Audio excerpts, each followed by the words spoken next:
Everyone thinks jiu-jitsu consistency is about discipline, grinding harder and forcing yourself to show up no matter what. But here's the truth.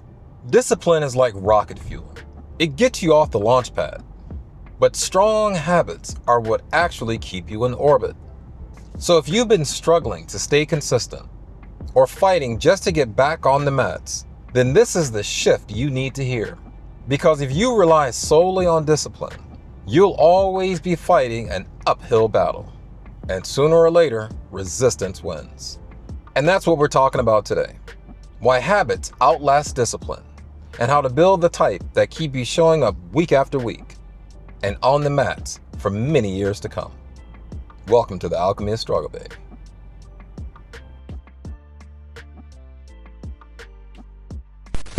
So why does discipline get all the credit? It's simple. Discipline is sexy.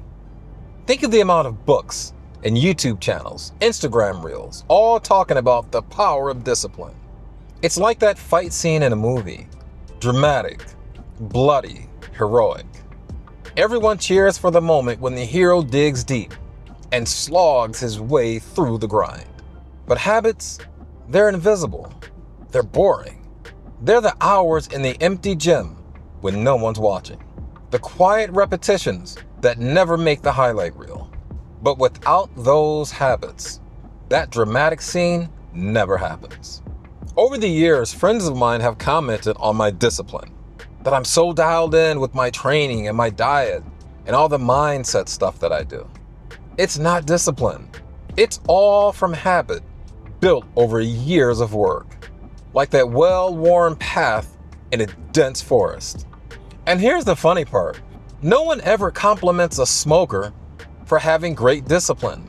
No one says, man, you go out and take that smoke every day at the same time, in the same spot. You have such great discipline.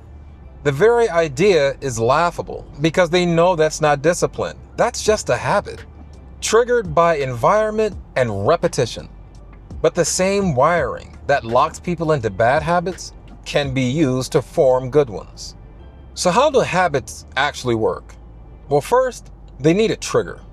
Research from back in 2010 talk about how habits are more likely to stick if they're tied to a specific place and time. Vague goals, on the other hand, don't stand a chance. Saying things like, I'm going to train more, won't cut it. If you want your system on autopilot, you have to give very clear rules, such as, if it's Tuesday, I'm on the mats.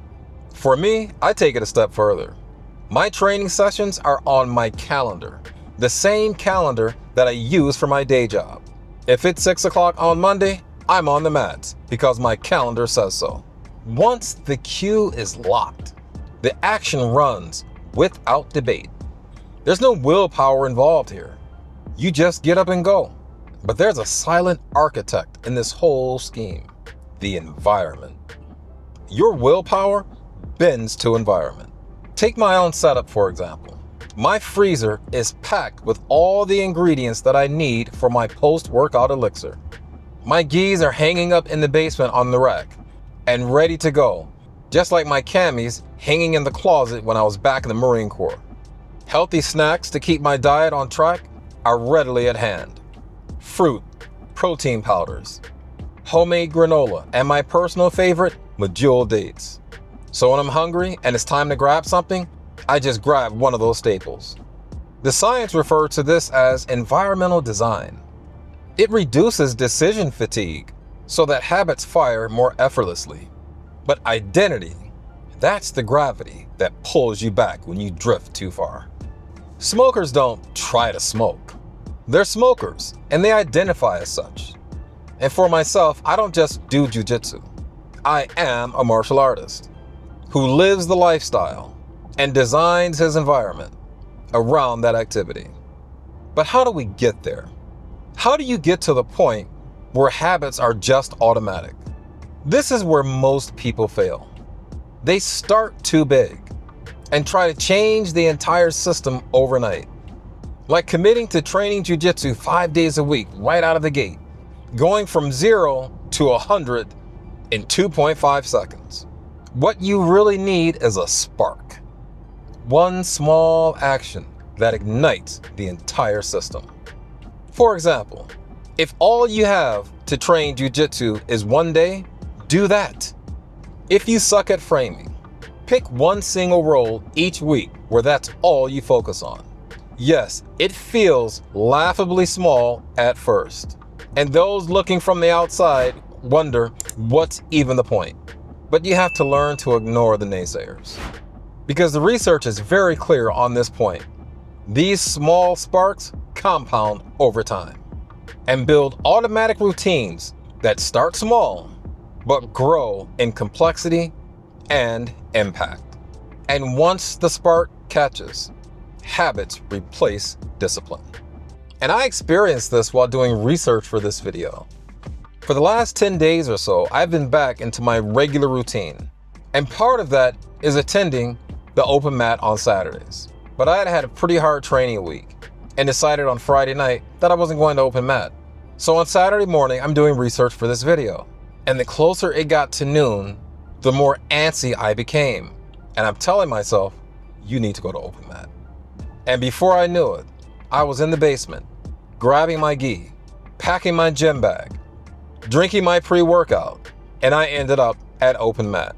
And the best part of the story, it was one of the best open mats I've attended in several months. That right there, ladies and gentlemen, is the power of habit. And that's the point you want to reach eventually, where your best habits are fully automated. Now, there are those watching this that are saying, dude, you make this sound so easy. If it was that easy, everyone would do it and we wouldn't need videos like yours. And to that I say, you're right. It's not easy. It can take up to 30 to 60 days to make or break a habit. That's actually the good news. You don't have to grind for a whole year until it kicks in. You just need to stick it out for a few weeks. But most people quit before the payoff kicks in, and that's why they fail. They think that hard-nosed discipline and grinding will be the new norm. But it isn't. It's a short window of discomfort before long-term habits kick in. Now, someone else is probably watching going, yeah, but I'm not a disciplined person. I've never been good at following routines. Look, that's identity talking, not truth.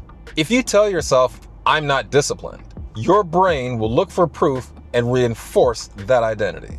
But you already have habits. Making coffee first thing in the morning, checking your phone after a meeting. None of those require discipline. They're just habits built over time. The same is true with jiu-jitsu, diet, or trying to form any other kind of a solid habit. Once it's formed, discipline is no longer required. It's about who's running on autopilot. Habits are the flame. How you identify is the key to making sure the flame stays lit. And if you haven't seen it already, check out the video on this channel that talks about how to return to jiu-jitsu after years off the mats. And if any of this hit home, check out some of the free downloads in the description, or join the channel's membership tier that's just open. You get early access to new videos, a monthly digest that collects all the key takeaways from that month's content, and the opportunity to go deeper with me into this journey of building this community of older grapplers.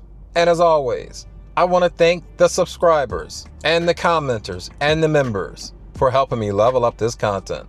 But remember, there are others who need this message, and they're probably in your own gyms. So let's help them find it. Like, share, and subscribe. Keep up the good fight and stay safe on those mats. Peace.